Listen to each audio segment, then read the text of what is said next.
नमस्ते बच्चों। 7वीं ABC के लिए नांदुरकर टीचर इतिहास का पीरियड ले रही है। तो पिछले वीडियो में हमने धार्मिक सौहार्द ये पाठ शुरू किया था, तीसरे पाठ। तो इस पाठ में मैंने संत कबीर और भक्ति आंदोलन इसके बारे में जानकारी दी थी।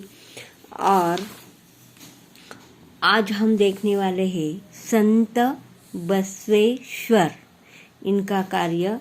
तो ये संत बसवेश्वर कौन से राज्य के? तो कर्नाटक में संत बसवेश्वर ने लिंगायत विचारधारा का प्रसार किया है।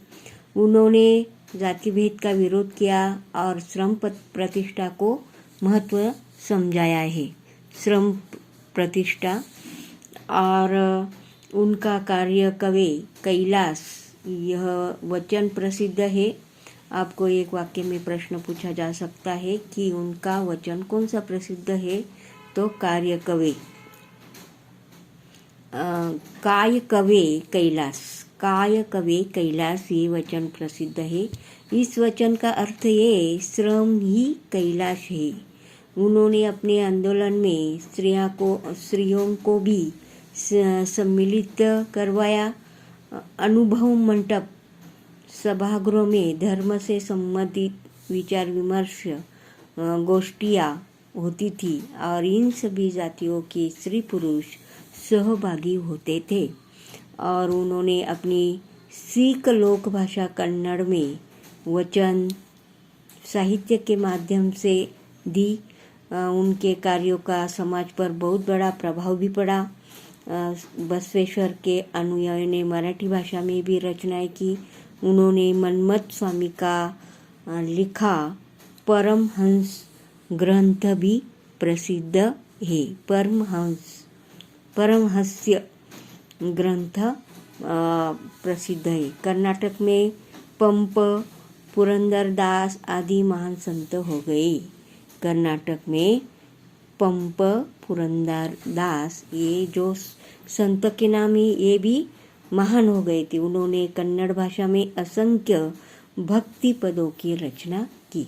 इसके बाद हम देखने वाले हैं महानुभव पंथ।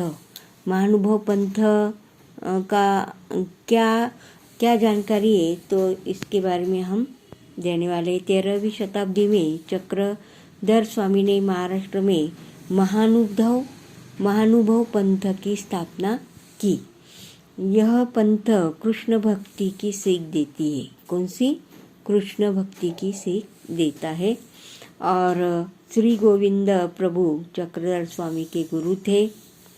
श्री गोविंद ये प्रभु चक्रधर स्वामी के गुरु थे। चक्रधर स्वामी के शिष्यों में सभी जातियों के सभी पुरुषों का समावेश था। वे समता के समर्थक थे।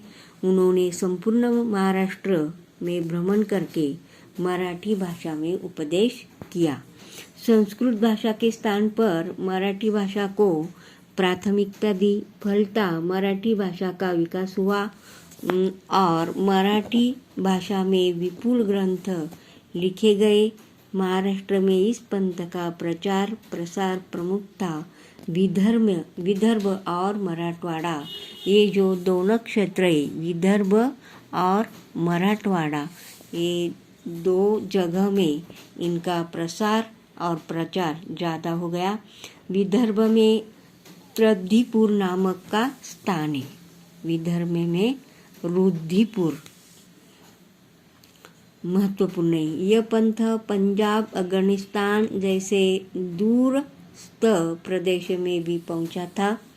और क्या तुम जानते हो महानुभव पंथ के बारे में? इसमें जानकारी दी है कि महानुभव पंथ के अनुयायी द्वारा रचित कुछ रचनाएं इस प्रकार है।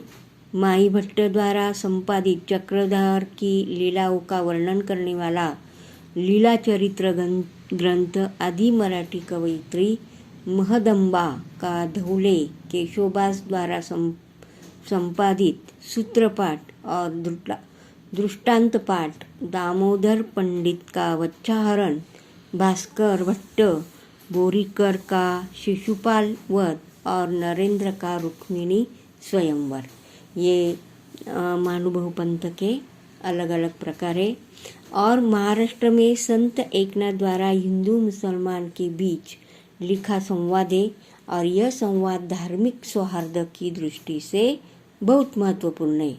संत शेख मोहम्मद का प्रसिद्ध वचन है, शेख मोहम्मद अविंद त्यांचे हृदय गोविंद। यह वचन धार्मिक समन्वय का एक उदाहरण है। और यही जानकारी, ये महानुभव पंथ के बारे में इतनी जानकारी है। इसके बाद हम देखने वाले हैं गुरु नानक।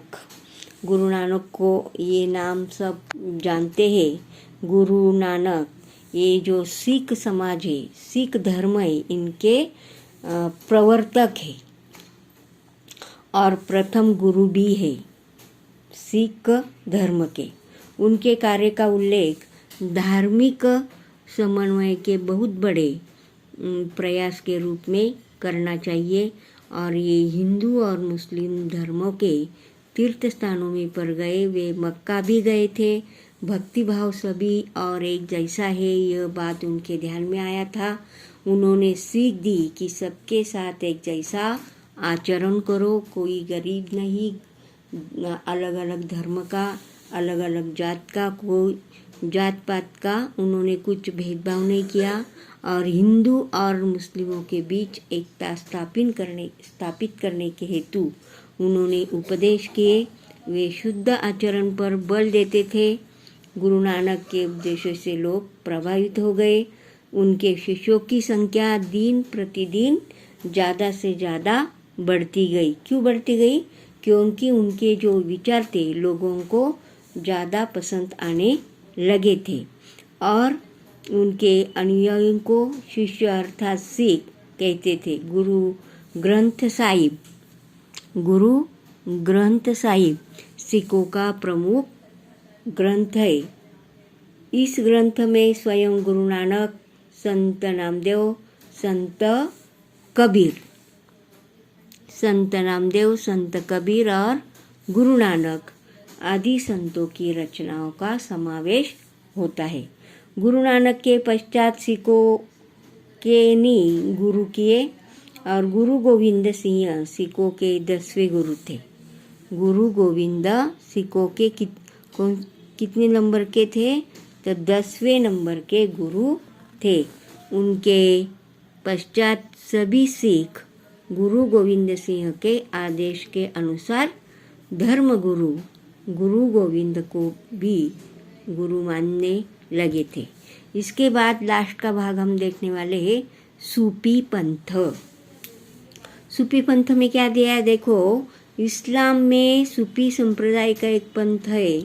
सूफी संतों की यह श्रद्धा थी कि ईश्वर प्रेममय है। प्रेम और